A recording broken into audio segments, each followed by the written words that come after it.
Most Eminent Highness, Bishop Seamus, Vice-Chancellor, High Sheriff, and Sister Francis, Sir Christian, honoured guests, and good friends, regular participants in this lecture series. It's a great delight to welcome you to this evening and this Ushaw lecture. Those of you who are regular participants in this series will be aware of the considerable range of topics that the lectures focus on, appropriately representing the remarkable range of holdings and the significance of the history of this college. You will also recognize that a recurrent theme, a golden thread that runs through the series is the history of Catholicism. At least one of the lectures each term is focused on this area, guided by the tradition and heritage of Ushaw College and the broader story of Catholicism in these isles that it brings into focus for us. And we return to that theme this evening. And it's a particularly joyous occasion. The history of Catholicism, prompted in the work of the Centre for Catholic Studies by the holdings here at Ushaw and the process of the university engaging with the remarkable potential of this institution, its holdings. The history of Catholicism has become a major program area within the work of the Centre for Catholic Studies alongside our other major program areas, and we've witnessed considerable success with help, tangible help from people in this room tonight. We've had postdoctoral fellowships, a series of them. This program has been successfully headed up by Dr. James Kelly and ably assisted by Dr. Hannah Thomas and Dr. Cormac Begadan. We've had public grants awarded for the research projects. We've had partnership with the University of Notre Dame, and it's a delight to welcome Professor Warren Van Eschenbach representing the University of Notre Dame, particularly in our biennial Early Modern British and Irish Catholicism series. We had the joyous events of marking the award of an honorary doctorate to Professor Eamon Duffy and his invitation to become an honorary professorial fellow of this university.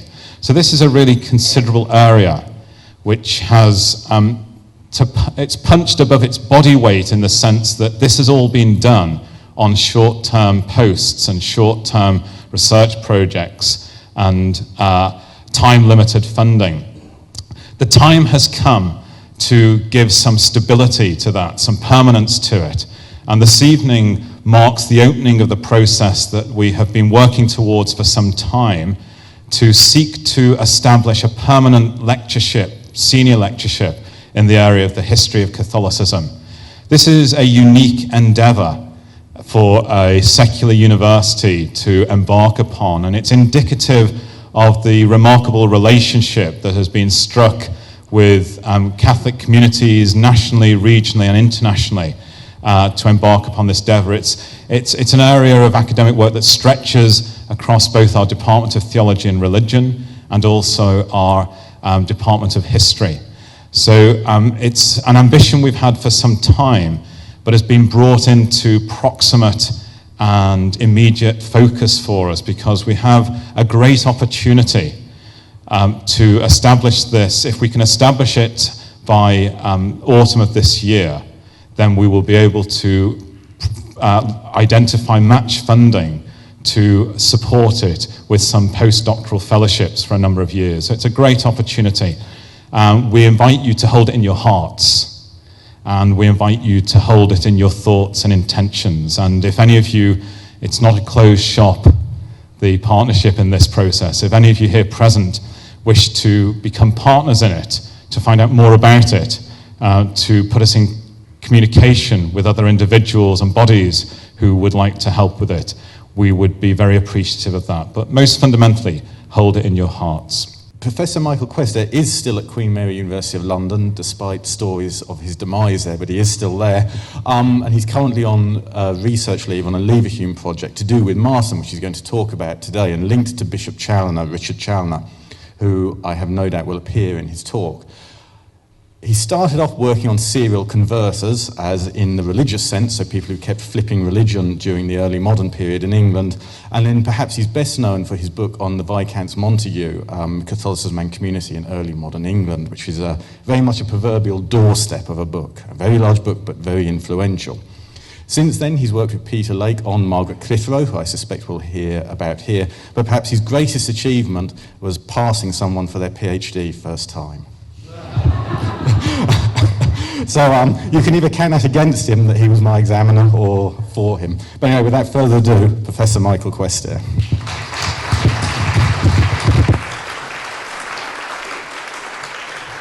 So here goes. What I have to say falls into two parts. First, some general, actually rather theoretical remarks about post-Reformation martyrology. And then secondly, some specific late Elizabethan martyr case studies to see whether they can tell us anything about that subject, and late Elizabethan England more generally. Martyrdom has been the subject of increasing scholarly attention in recent years. It's a topic in which politics and religion meet in the most spectacular of ways. The narratives of those who suffered excruciating physical punishment, ostensibly in the cause of true religion, are taken to be instances of supreme ideological and or religious exaltation and meaning. On the part of the alleged persecutor, the chain of events surrounding arrest, trial, conviction and execution represented an exercise of awesome annihilating ideological and physical state power. On the part of the persecuted, though, what was at stake was the ultimate religious sacrifice, the clearest affirmation of sanctity available to humanity in a fallen world, an assumption that, naturally enough, we find embedded in the way that historically the Church of Rome has identified and defined heroic sanctity in and through martyrdom. And nor was this an unreasonable case to make, that latter one, concerning those people who went right to and in fact beyond the wire over what they said were their conscience-based beliefs. In other words, if the religion professed by these people was simply a mask for this worldly and secular, essentially political aims, then those who ended up at the gallows would probably not have done so, but would have negotiated their way out of this sort of fate. Though we also know that many, undoubtedly the majority of those who from time to time found themselves at odds with the prevailing ideological temper of the regime of the day, did precisely that, accommodate and comply. At the same time, a lot of our stories of martyrdom depend on the tradition from within which those stories are being told and retold. These were acts, or series of actions, the meanings of which were always contestable and contested. One side's martyr was the other side's heretic and or traitor. Perhaps it's always been like that. The available versions of what exactly had happened on these occasions, other than the bare facts of trial and execution, can thus be extremely difficult to reconcile with each other. In fact, the processes via which martyrdoms were narrated tended to involve the paring away of conflicting renditions of what had been at stake. And this, in fact, often makes it difficult to interpret why the events in question took place at all. And that's certainly true for much of the Catholic martyrological record, and nowhere more so than in the focus of my attentions at the moment, the magnum opus of Bishop Richard Challoner, his memoirs of missionary priests. These pictures are sort of just a decoration, but there is a picture of Challoner, and then there's a plaque that I noticed they put up to him. Of course, I've forgotten the address now, but I know it's somewhere in Bloomsbury. And there are many editions of this well-known book. There's a modern one on the left, and I think that one on the right is one of the well-known Victorian editions that James drew to my attention. It has these wonderful Victorian illustrations in people striking sort of dramatic poses. If I remember correctly, I think the person with the sword on the left is probably Richard Topcliffe. The priest celebrating Mass must be Edmund Jennings, I think. Challoner in more recent times, they insisted on digging him up in order to reinter him in the cathedral. They thought he looked a bit of a mess, so they did that to him. Better like that, and then they popped him there. So, very fitting. Anyway, that kind of martyr-based tradition building, which found its apotheosis in Challoner's work, which actually is a very great book in a number of ways, but that kind of tradition building is deeply uncomfortable with the idea of secular explanations of the events in question.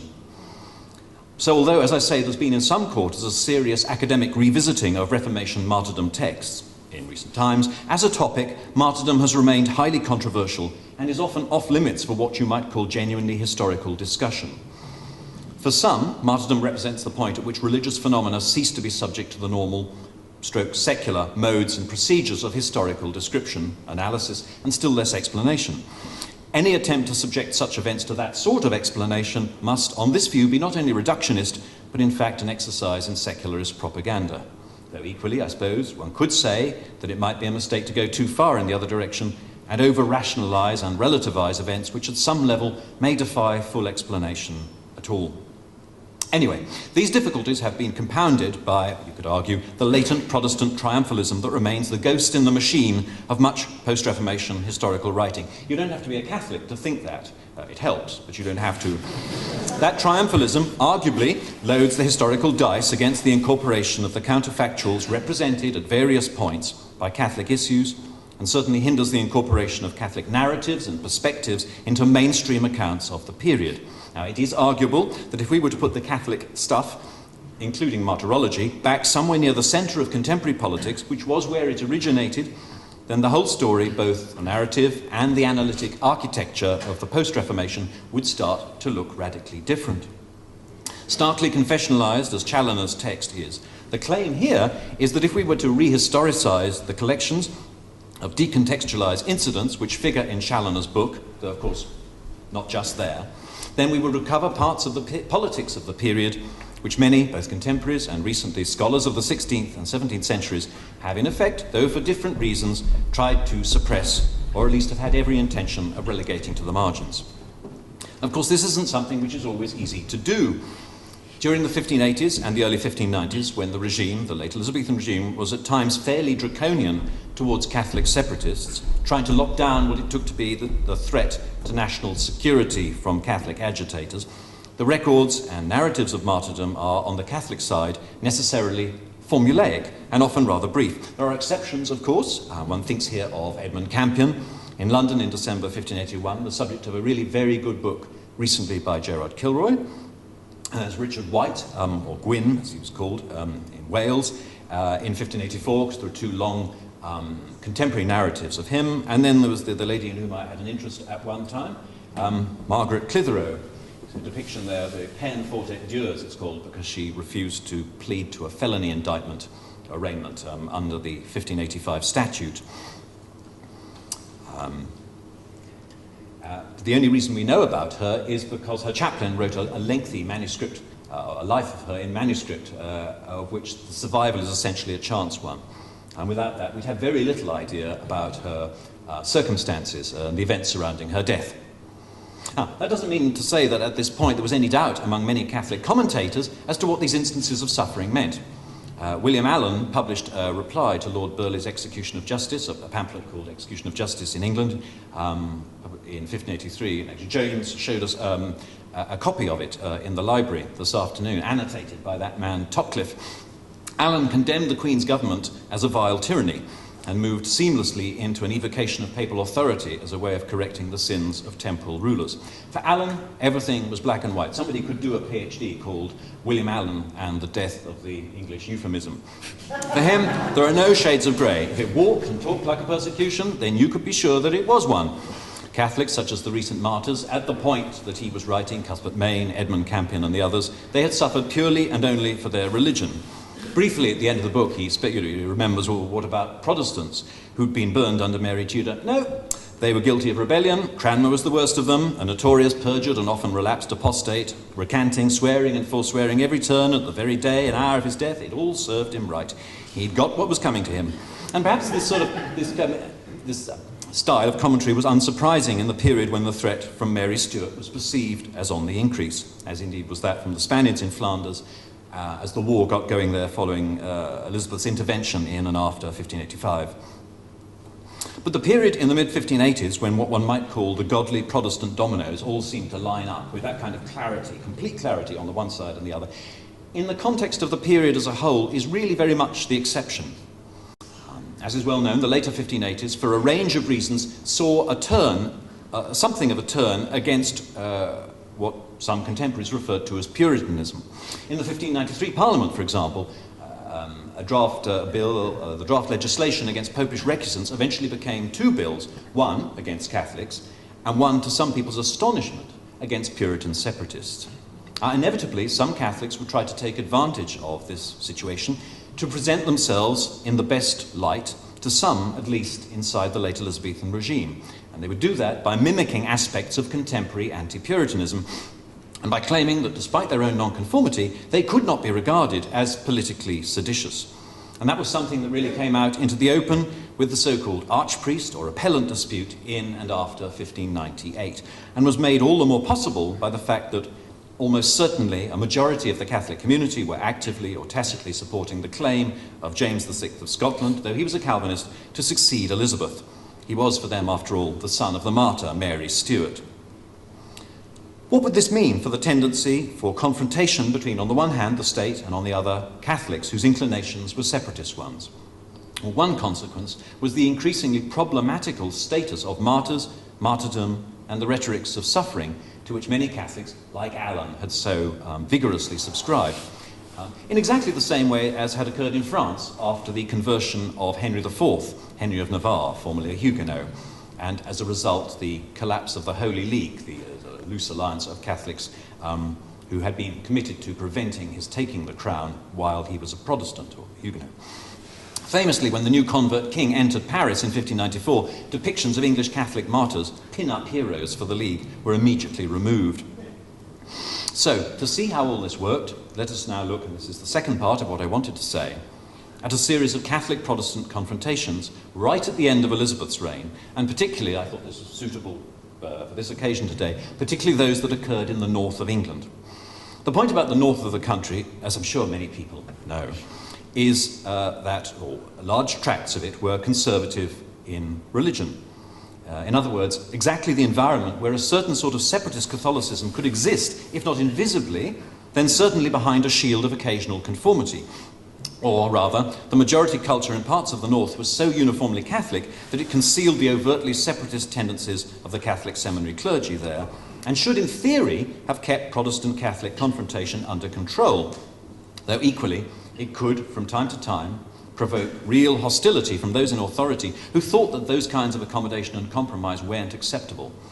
Under the iron fist of Henry Hastings, the third Earl of Huntingdon, and his agents in York, and also here in Durham and Newcastle, the regime from time to time used extreme force against prominent Catholic separatists, particularly clergy.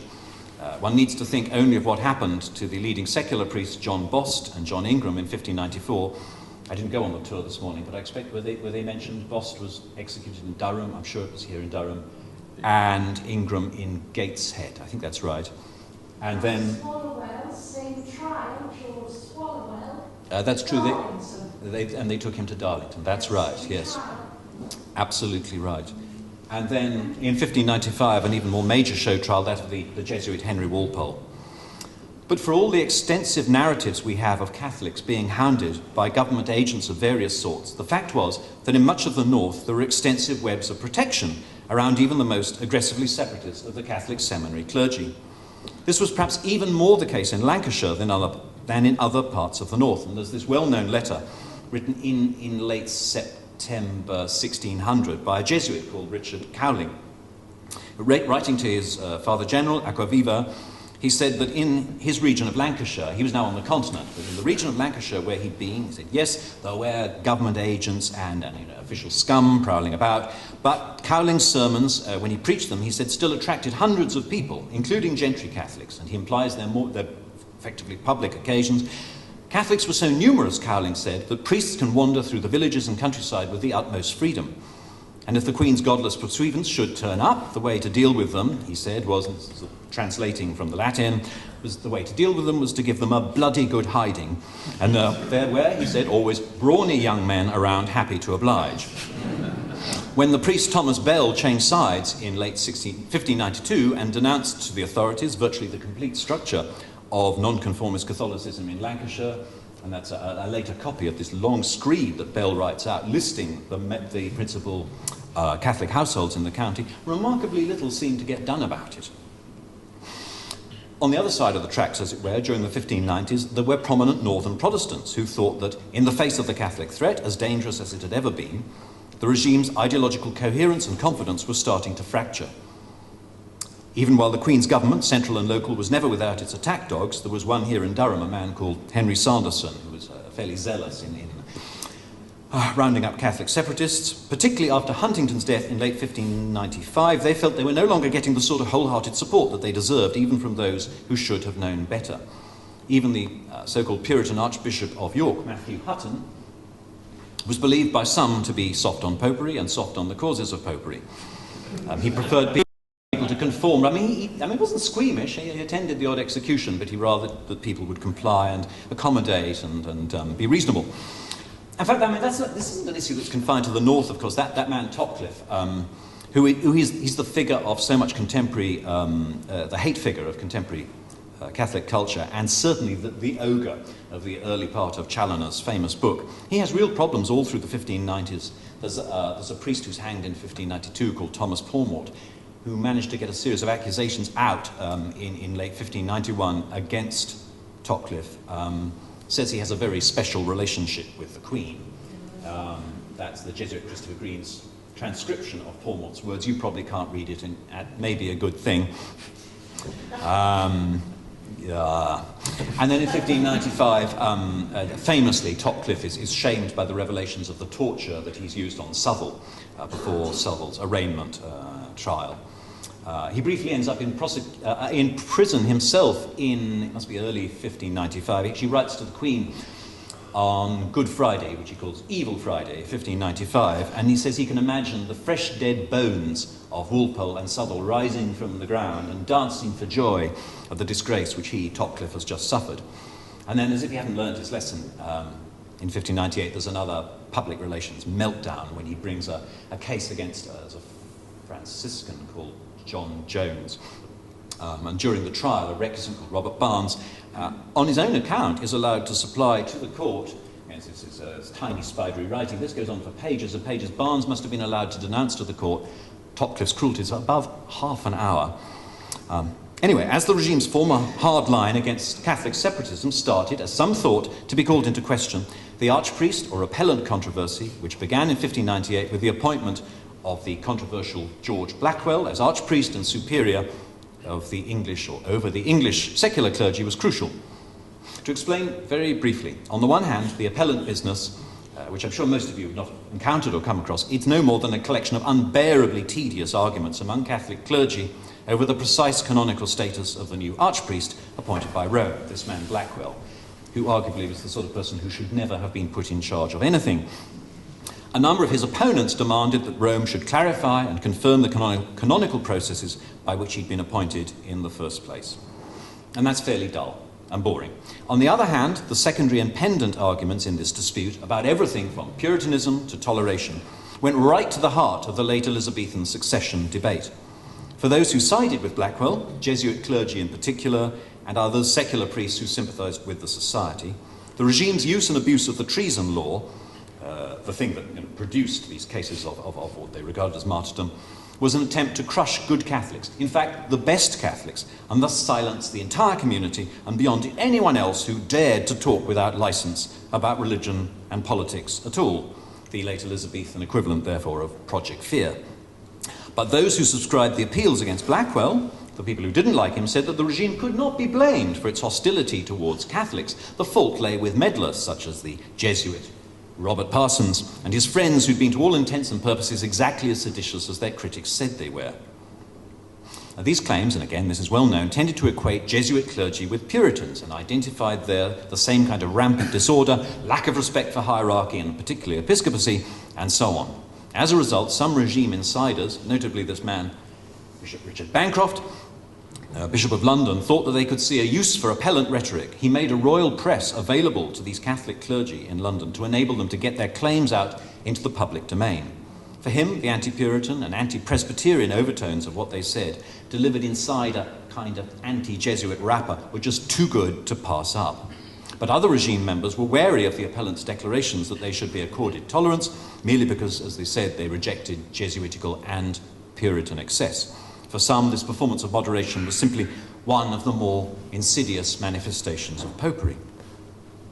One can get a sense of all of this, as it were, in practice and in public, rather than just at a dull and boring theoretical level, from, among other sources, the sporadic occurrences of Catholic Protestant violence in the late Elizabethan period, which occasionally ended up in the courts and sometimes even resulted in the trials and executions of Catholic clergy and their harbourers.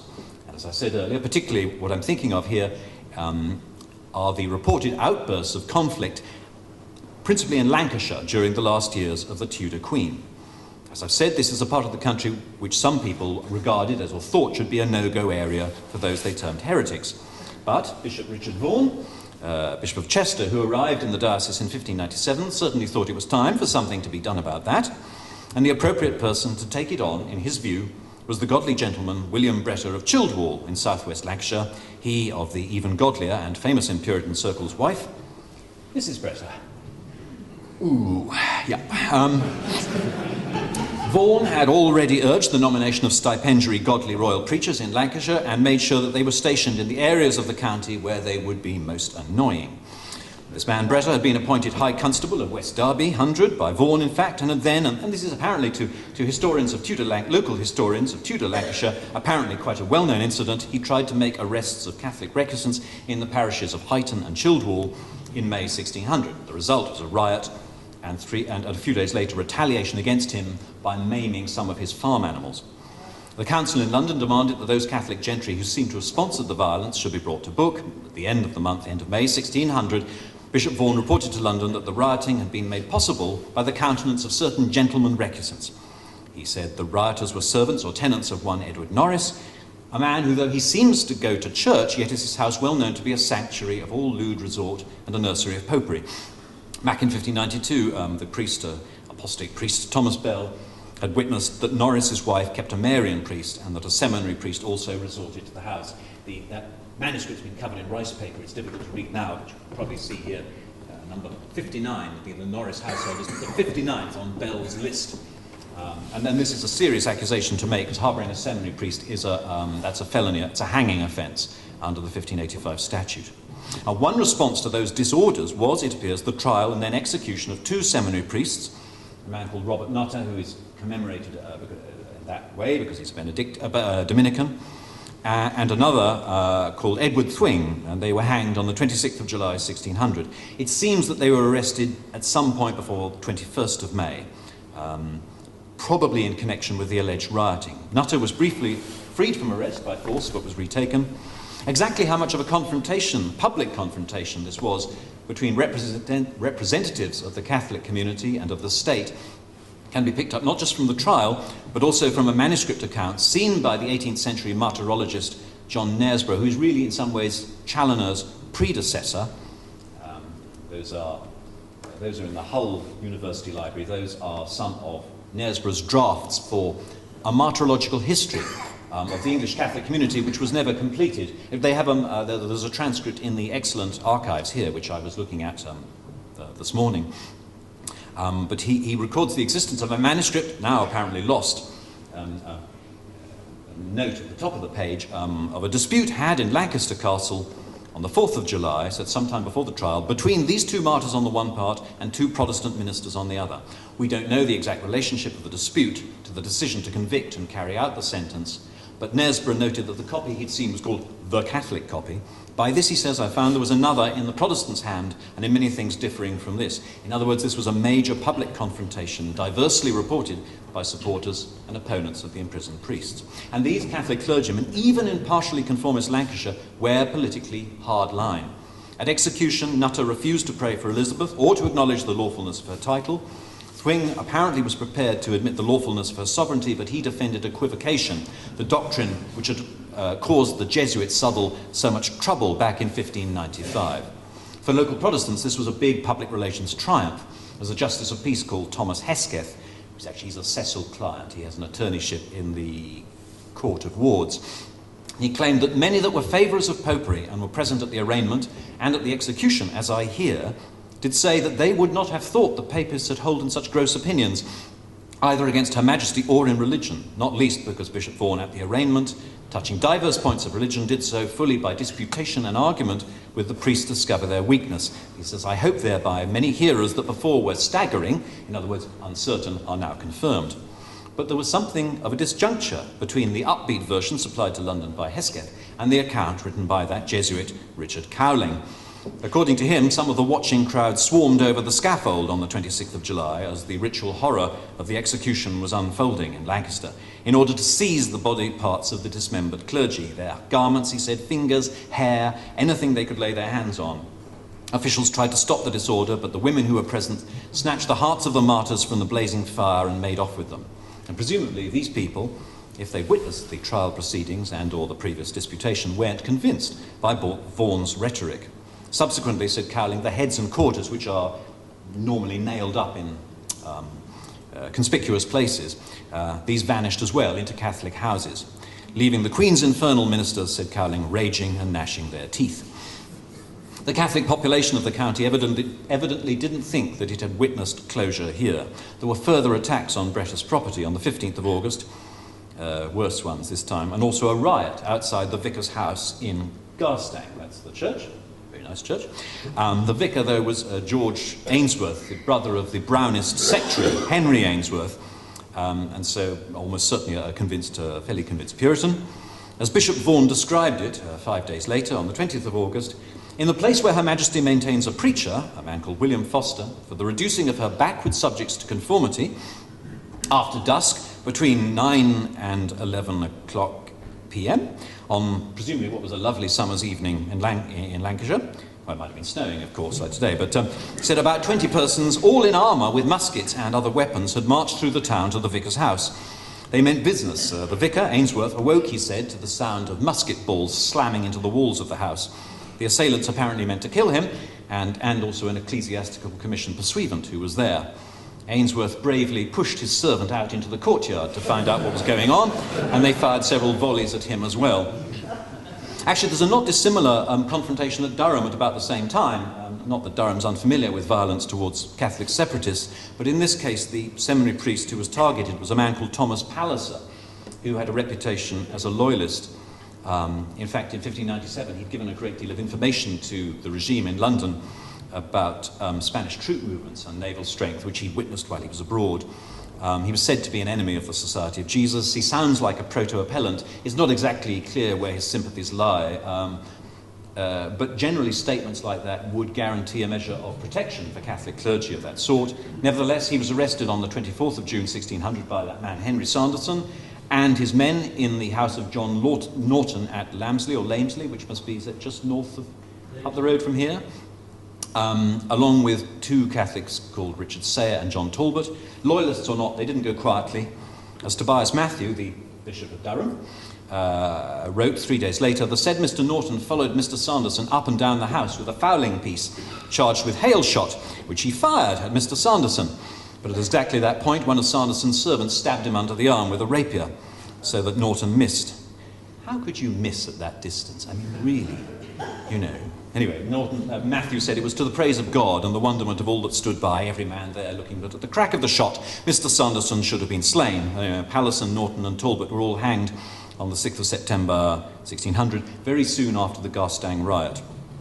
Exactly what was going on there is not clear.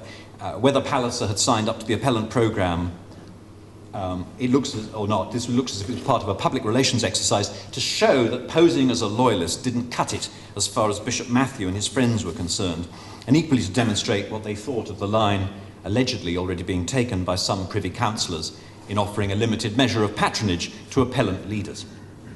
Anyway, this crackdown on perceived Catholic disorder in the northwest then led to the arrest of the priest Robert Middleton and subsequently his confrere Thurston Hunt, and that's a plaque put up to Hunt by the Carlton Village Residents Association, and I believe it's on the side of the wall of that building, Carlton Hall. In fact, it was Hunt who was believed to have provoked and even to have led the popular initiative in mid-1600 in teaching William Bretter a lesson about religious plurality, i.e. by slaughtering his farm animals. Hunt had been taken. One should point out that actually none of this is in Challoner. Hunt had been arrested in early October 1600 when he and 3 others, fully tooled up as they say, attacked the convoy taking the recently detained Robert Middleton to Lancaster, i.e. as it went past Garstang, which had just seen the attempt to shoot the vicar. There was a struggle, and Thurston Hunt tried to discharge his pistol, says one account, at a man called James Dyke, but it wouldn't fire. Dyke drew his sword, knocked Hunt from his horse. Hunt fled the scene, but was pursued and eventually apprehended about a mile away. By this time, his pistol was working, and he shot one of his pursuers, but only wounded him in the thigh, quotes with 4 bullets. What makes this significant, even more than the tendency of Northern Catholic clergy to try to shoot you, the weapons training in the Catholic community obviously left something to be desired, was that Hunt and Middleton were definitely not on the appellant wing of the Catholic community, and were also fully aware of the complexities of the late Elizabethan succession issue. When Hunt was arrested, he was carrying a petition which alleged that the Earl of Essex, man, Betty Davis, Errol Flynn, that man, this petition claimed that Essex was the leader of a Puritan conspiracy against the Queen, a conspiracy organised in Lancashire by a prominent gentleman called Sir Richard Molyneux, and by the Bishop of Chester himself, Richard Vaughan, who, as we just seen, had just dogged the priest Nutter and Thwing to their deaths. Hunt said he'd intended to have made many copies thereof and to have fixed them in divers public places to the end that notice thereof might come to Her Majesty. The petition was indeed addressed directly to Elizabeth and attacked those whom Hunt called the conspiring Puritans in much the same terms as alleged Puritan sedition had been laid out and attacked in, for example, that famous pamphlet called Leicester's Commonwealth back in 1585 and subsequently, except that now the threat comes not from Leicester but from the Earl of Essex. This is not the potentially amenable politique Earl of Essex, who seems to have been the focus of Catholic aspirations on the appellant wing of the community. This was rather the heir of Leicester, enlisting the worst humours of an already disordered Commonwealth in order to seize the crown of a monarch to whom Catholics were loyal, but Puritans were not. Hunt's petition claimed that Molyneux had conspired a rising for which 10,000 soldiers would be recruited in the region. Vaughan had promised to commit himself to the rebellion. The Dean of Chester, a man called John Nutter, was the worker of this conspiracy between the Bishop and Sir Richard, said Hunt, which had been effected if the Earl of Essex in Ireland had prospered and returned with power appointed in 1599. That was the point at which it was thought that Essex might launch a coup. The claim was that he would have brought an army from Ireland and sailed up the Mersey, and then that would have triggered a rising in the county. Hunt said he knew of a stream of letters going backwards and forwards between Essex, Vaughan, various Lancashire Protestants. The local gentleman, Sir Richard Houghton's massive arms purchases, said Hunt, were very suspicious. The Dean of Chester was seen conferring with Houghton. Houghton had ridden to Chester and furnished himself with new muskets. It caused us, said Hunt, when we heard thereof, to judge his spoon to be in that pie. The aspiring mind of Essex and the applause of his cavaliers remembered, what could we conjecture but that his prosperous return would have pricked at the highest mark? And by this stage, of course, Essex was politically disgraced, but Hunt alleged that Puritans such as William Bretter had been saying that if Her Majesty should grant toleration to Papists, she was not worthy to be Queen, and that the Earl of Essex was worthiest to be King. Now, this was in part a foursquare assault on contemporary Puritanism, but it was also public evidence of the already serious internal fractures in the Catholic community in the region, and indeed elsewhere. As we know, a good deal of that community was essentially conformist. But it looks as if within that community some conformists were more conformist than others. So in the case of that gentleman, Edward Norris, whose tenants had allegedly participated in the attacks on Bretter's farm animals, once Norris got down to London and found himself in front of the Privy Council, he professed himself completely compliant and said he was willing to go back north and make sure his tenants behaved themselves in the future. And even Molyneux and Houghton themselves were from Catholic families and had been denounced as papists by Bell back in 1592. Other Catholics, though, were evidently diametrically opposed to, and may even have been trying to out, those who, what they took to be the sins and lack of enthusiasm of Catholic conformists, or Catholics of a conformist temperament. Anyway, the upshot of the failed bid to free Middleton was that in November 1600, he and Hunt were ordered to be sent down to London. In the Gatehouse prison, Middleton made his preferences and allegiances clear. He was admitted into the Society of Jesus. At the same point, the council ordered a thorough investigation of the cattle-slashing critics of William Bretter. The two things were evidently supposed to run in tandem and to gloss each other.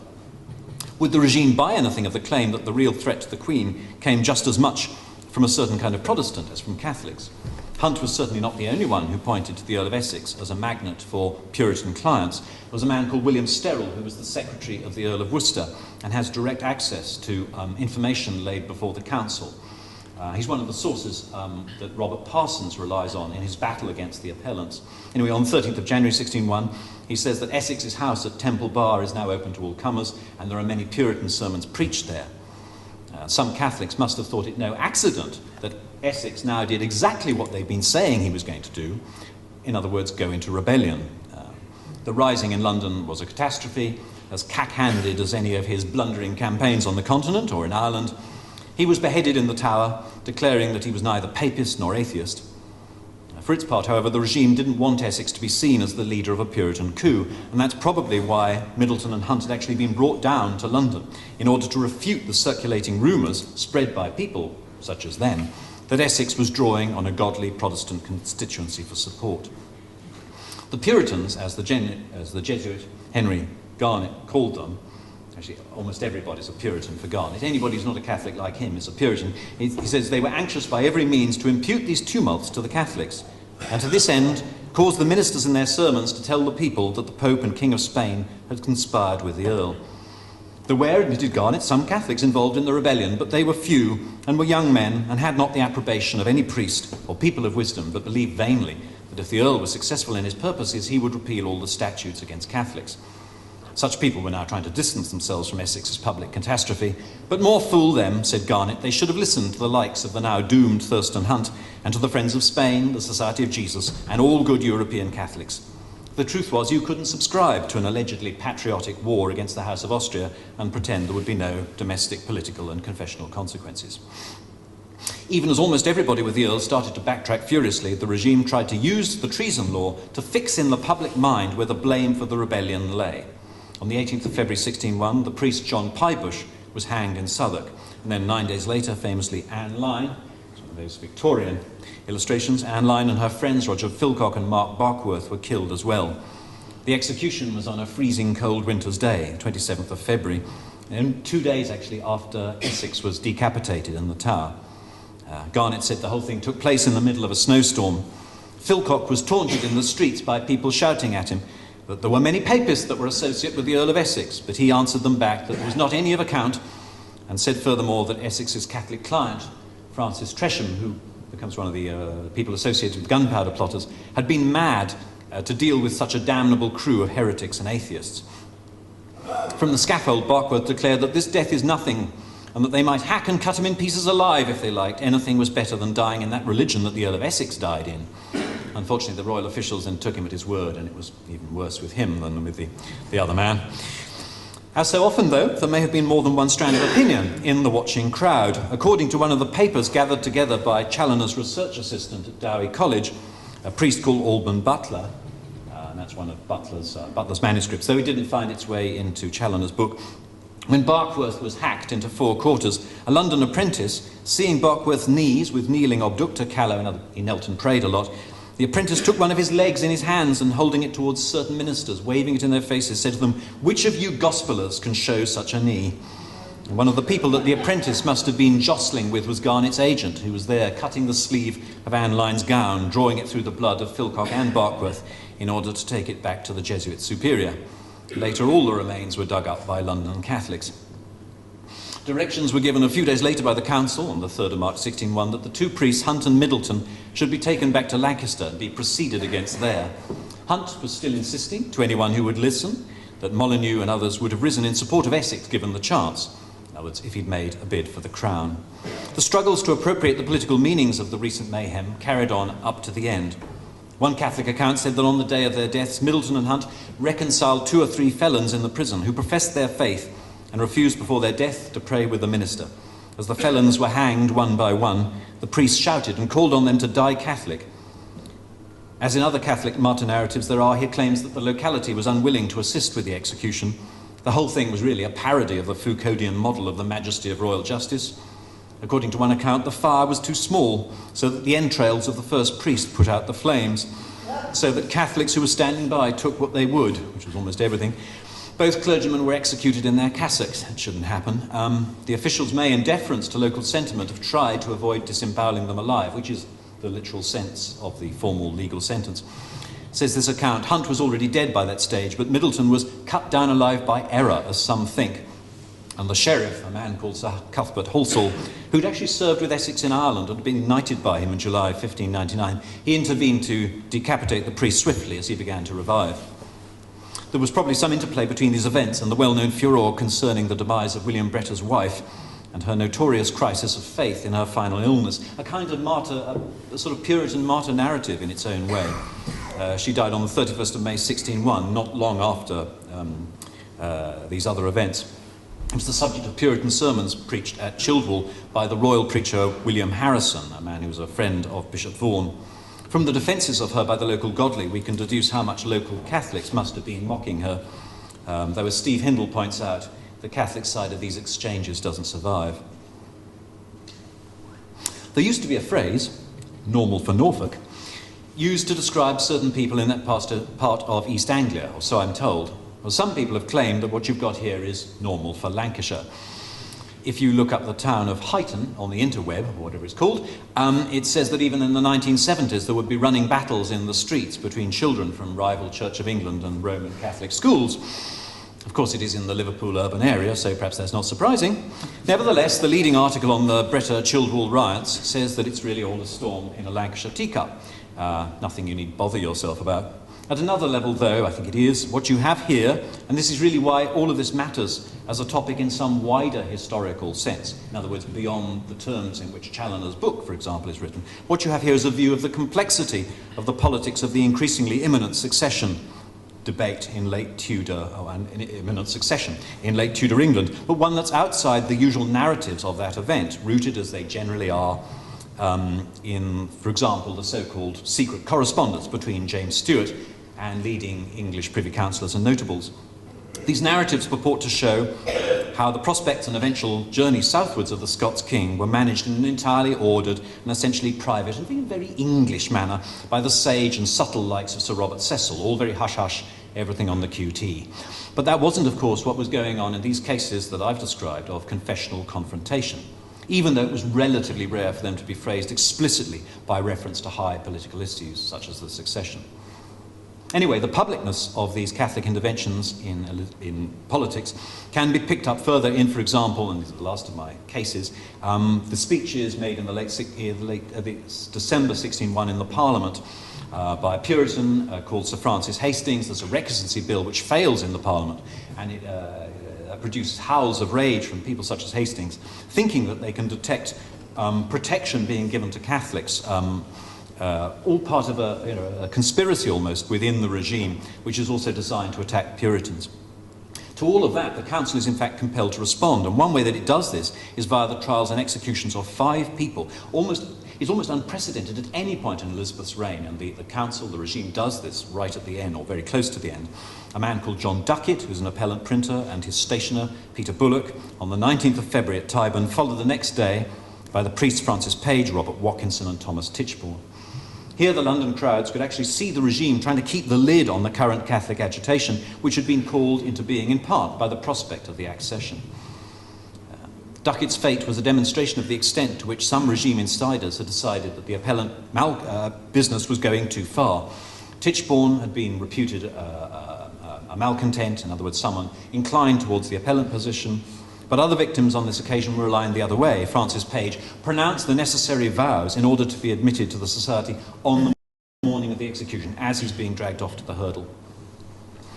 In other words, all of these individuals had got each other in a kind of mutual, if deadly, ideological armlock, an extension of the already circulating arguments about the contested aspects of what's going to happen when Elizabeth is no more. Even after these executions, reported Worcester's Secretary Sterrel, Sir William Knowles, the controller of the household, and Lord Chief Justice Sir John Popham were demanding that there should be no latitude to Catholics, allowed to Catholics. Some rigour of force must be showed, they said. Popham thought priests had too much favour, more than many ministers. Priests should be hanged and recusants should be imprisoned. But other council members said no, they were unhappy with this. It would make the Queen look like a persecutor, which they were sure she did not want to be. In November 1602, the council issued a proclamation which seemed to say there would be no tolerance for any sort of Catholic cleric. They were all as bad as each other. This provoked the well-known appellant protestation of allegiance in early 1603, one of the last major political events, actually, of the reign. The regime's reaction, arresting those who delivered it, was still not enough for some. A lad called Thomas Darling was hauled into the Star Chamber for saying that the proclamation hadn't gone far enough. Some people on the council obviously agreed with him. So the day before Darling had his ear sliced off in Cheapside, the 18th of February 1602, in line with the Star Chamber sentence levied on him. The day before, 17th of February, the priest William Richardson was hanged at Tyburn. Richardson's gallows speech fingered Lord Chief Justice Popham as the driving force behind this prosecution. At which point, said Sterrell, the Puritan MP Hastings was rushing around the London prisons, hauling imprisoned Puritans out. Time's running out, and so really I suppose I want to conclude by saying that I imagine one could write a narrative of late Elizabethan politics based partly on this material. Here a range of Catholic commentators and pamphleteers were trying to get their version of what they thought, genuinely thought, was really happening out into the public domain, as a gloss on the motives of the council and central regime, grouped as it soon was around the dying Queen, in its desperate attempts to prevent various interest groups muscling in on the imminent change of government. And it was precisely these attempts which provoked some of the nasty and bitter little scenes which we've just reviewed. It's remarkable, though, how virtually none of this material gets into the standard accounts of the accession. The late, or indeed of the late Elizabethan period at all, the late Professor Bossy was one of the few to think seriously about this topic of Catholicism in the late Elizabethan era.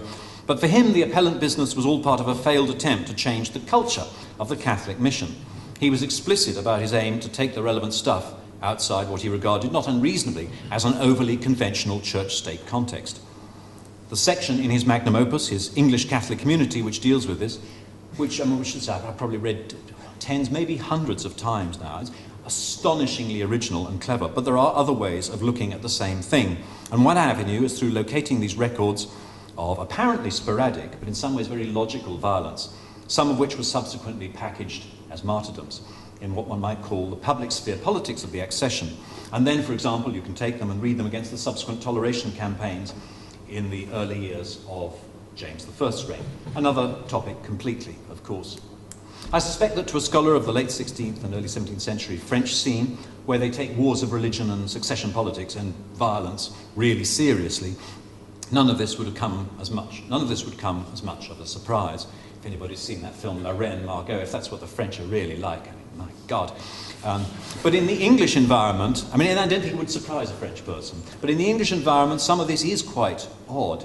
For all the certainty of Challoner and others that there was a continuum of unrelieved brutality towards Catholics in and actually long after the 16th century Reformation, the fact was that no one, or virtually no one, in many places, particularly in the north, really wanted these ghastly and bitter confrontations, at least until events had got so far out of control that they were unavoidable. But when they do happen, we see the facades and veneers of relative conformity, moderation, sociability and tolerance, central of course to so many modern interpretations of the allegedly uniquely moderate and middle way and consensual English Reformation, being ripped aside, laying bare from time to time the structures of confessional confrontation in ways that other sources don't usually reveal. Thank you very much for listening.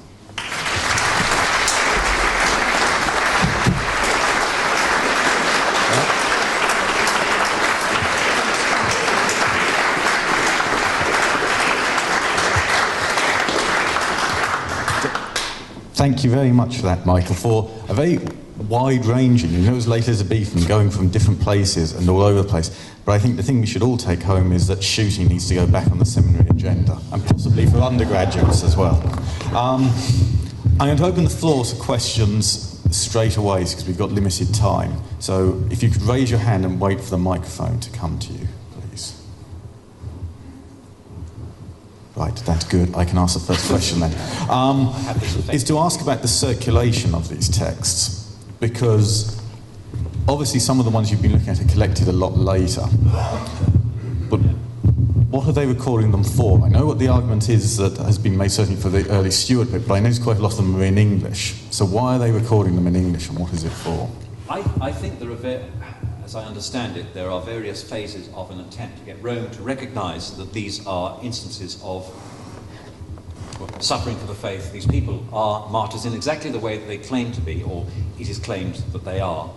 And so at various stages, for example, in the 1620s, a man called Bishop Richard Smith, he's the second Bishop of Chalcedon, and takes up his appointment in England. One of the things that I think 1625. One of the things that he does is start to gather material in exactly the same way as they did in the 19th and 20th centuries, in order to promote the cause of particularly English clergy who've come to grief at the hands of previous regimes, in order to present it to Rome. And he has agents who go around the country collecting information in the same way that they did at Farm Street all through the 20th century. And in fact, some of the things, as you say, some of these things, obviously, they're much later than the time which the events that they record, but they see documents that have since vanished. So Smith's agents they're instructed to find all the assize records for dealing with those who've been arraigned and convicted. And many of those have now vanished, but you do have records of them in the papers of Smith's agents. And then again, during the Civil War, Rome issues an instruction to start a formal cause, ordinary process going. And then in the 18th century again, I think that Knaresborough and Challoner are doing something very similar. And each of these attempts causes the gathering together of records, manuscripts, what they can find. It's all in order to convince Rome that it should go ahead and beatify, canonize these people.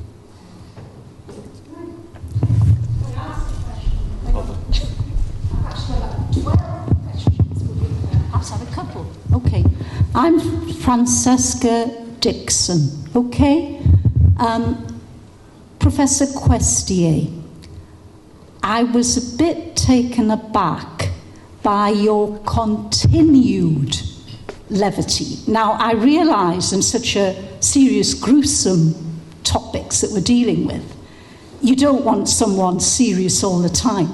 But I just felt the sort of kickstart, laugh approach was continually to me, as someone feeling very close to martyrs. I campaigned for 2 canonizations, and I know I'm up against apathy, disagreement, polite refusal, etc., and yet once again someone who knows a heck of a lot more about it than I do and will ever do is almost jokey. And another thing, as a northerner, I felt it came out very strongly, repeatedly to me, that, what's going up in the north, what's going on in the north? Well, part of the reason is I've always felt about lots of slower changes to happen from what starts, from London or whatever, and even happens now, is that people naturally resist, and the Crown or whoever's in charge can overcome opposition very quickly and insists on doing so in the south and then moves up. But because it's slower to take effect, the north naturally is the last bastion of the old ways. This to me is normal. It's normal, and that's me, I'm afraid. Now, on a couple of questions, I've now come to questions, if no one else is ready to speak. Please put up your hand if anyone will. On Campion, whom I'm sure you know a lot about. Now, so hold on, Michael, do you want to just respond just a little bit to that? Right, and then we'll go, there's 2 questions just there.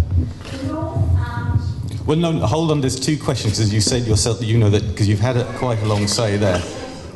And do you want to respond to that? Well, I think time is now limited. There is an issue here, there's a serious issue, is how you look at these texts and events. And there is a problem. Those who are Catholics and who've grown up with this tradition, as I did, I suspect very many people here, the way that they're phrased by those who've written them up in the form that we recognise them, that seems entirely natural. It does to me, and probably did to my family and parents and so on. But I know there are people for whom that's not the case. I suspect half of them are in the Church of England Record Society, even now. The question is, how do we discuss those things historically together, unless we simply reject their historical experience, reject their explanations and analyses, say that what they do is wrong, or that it doesn't count, or they're some way misinformed? I find that difficult to do as well. there are a number of ways of looking at these events, and it can be through evoking the full appalling horror of the capacity of the state to treat people badly, to use cruelty and violence in order to get its way and enforce its will. Or it can be a form of gallows humour, which evokes actually something of the manuscript accounts that we have of these events, because actually that's the way that some of them are written. You can do both of those things. For that purpose, James very kindly mentioned a project which I engaged in a few years ago on Margaret Clitheroe, and I deliberately did that with a co-writer who is not a Christian, whose opinions are all very different from mine. He's an old-style socialist, I am not. He's a very, very hardline atheist, and I am not.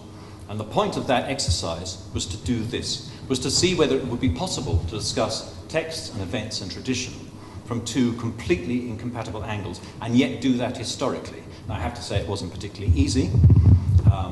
Some reviews very kindly said that it was nice that the authors wrote with one voice. Well, we didn't. There were two voices. That was the point of the project. Two different voices. But it's not always clear where the voices are. Sorry, I won't go deeply into it, but I mean, there are a number of sections of the book. There is the gallows humour levity of the early chapters, which is actually both of us behaving in appallingly politically incorrect ways, making very, very inappropriate jokes, in the way that some people did about Clitheroe at the time.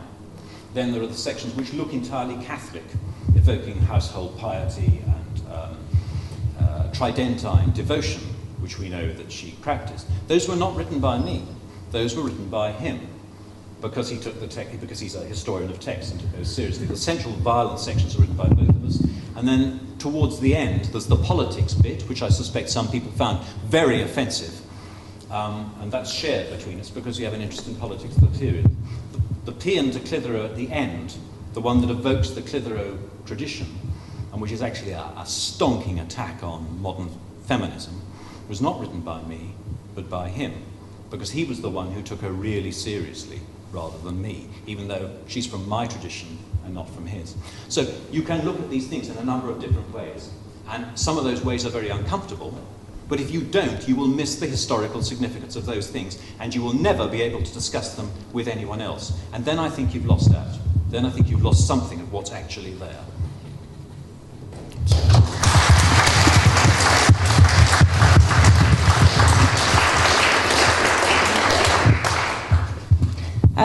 I'd just like to ask you to clarify, please. You've talked about the appellants and you've talked about the Society of Jesus. Could you clarify for me, perhaps, the different, if you like, factions? There's a certain complexity in this, and the more complex it is, the less interesting it becomes. Everybody knows there's going to be a change of regime. It's like a game of musical chairs. At some point the music will stop. There won't be chairs for everyone. A number of different Catholics have different accounts of what the Catholic community should be like. For all of them, their different versions are compatible with what the regime will one day be like. But those different versions are not compatible with each other. And what in some ways unfortunately happens is that personal animosities and differences, some of them very, very long-standing, become mixed up into a public debate about the future of England, and actually then as it becomes Britain. And that's the core of the dispute, which is then comes out into the public via a number of printed pamphlet publications, and is actually the petrol is poured on the flames by the regime, which wishes to break the community apart in order to govern aspects of it more easily. I mean, that sort of in a nutshell is what it is.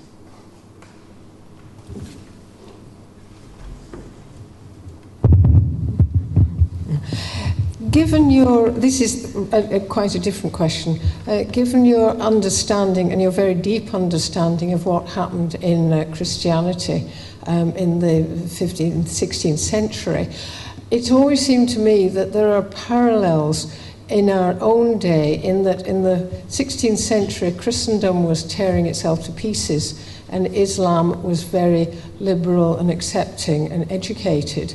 And it seems to me that we've reversed the coin now, and Islam's tearing itself to pieces, and Christianity is appearing to be, with certain exceptions perhaps across the water, to be reasonably understanding and liberal and accepting. Would you just like to make a very brief comment on that? I realise it's not the purpose of tonight's meeting. Yes, I have really nothing to say about modern-day Islam.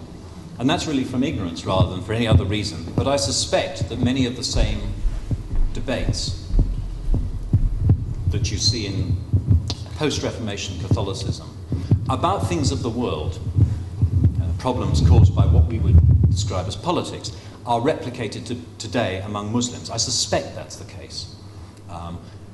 The problem is that the more within any community you try to evolve forms of compliance and accommodation, debate and dialogue, there will always be a fraction who say that that is not the true path, and that is in some way betraying the tradition and is bad and wrong, must be silenced, corrected and disciplined, if necessary by violence. And that is in some sense what happens within the 16th century Catholic community, and of course, drawing on parallels in France. But exactly where you'd make those equivalencies and parallels, I'm afraid I'm not qualified to say. Thank you very much for a very interesting talk, which I was going to say I learnt a lot. That sounds as though I learnt everything you said, whereas in fact what it opened my eyes to is how you approach sources, and how all the sources that you have referred to were confessional in the sense they were on one side or another. And were there any sources at the time that were from outside looking in? In other words, ambassadors or people who didn't belong to one or other side but could observe what was going on and actually comment from an inside knowledge, maybe as a politician at that time? You're absolutely right. Certainly in the as you go later on into the 17th century, you do get diplomatic reports. As you get more, in other words, as you get more Catholic ambassadors in London, you do get, when these occasions occur, you get various different accounts of what's happening as people intervene, either to try to, mainly to try to stop them. And you get lots of different versions of what's taking place. And it's interesting for a historian to try to put them against each other and work out really who's talking to who. But that's much more the case later on. The majority of these people, the majority of these cases are earlier. And for many of them, one knows very little at all, because they do occur in situations of extreme political division, what's regarded as danger. And that means that people are unwilling to write what they write down. It's very dangerous to write down what you think of these things. And when they are written up abroad, it's in a formulaic and rather two-dimensional way. It's later on, before the sort of the catastrophe of the Popish plot in the 70s, when you get here and there trials that take place which probably should never have done. You're absolutely right. You get lots of different accounts of what's at stake, what's happening, why the thing goes ahead, why it's not stopped, and so on. Right, I'm very conscious of the time, so we're going to finish it there. So just before I say a few words and thank our speaker, just a couple of quick thank yous, and that's firstly, of course, for everybody for coming tonight, as ever. Thank you very much. And we hope to see you at the next Ushaw lecture, the May one, which will be on the history of the secular clergy. So we've actually heard a lot, and there's a lot of histories of the Jesuits, what it actually means to be a secular cleric, or diocesan, as we now call them. Also, thank you, of course, to Monsignor John Marsland and Father Michael Sharratt for, as ever, welcoming us into what is their home, obviously. And that leads to, then, the final word I say is, firstly, that it's very appropriate, of course, it is in this college, because this is a descendant of the English College at Dowie. If you go into the chapels, you'll see the list of those Catholic masters that it produced. And the wider thanks is what you've been doing here, what was alluded to actually with the last question, is to recontextualise these figures, because they kind of get plucked out of history. As you say, we lose a lot about it. And by placing them back in this complex history of which they're part of, and which is part of a much wider history than just a Catholic one, but a national one as well, then they become real people again, and we know what was actually happening with that. So thank you very much for that, Michael. Thank you.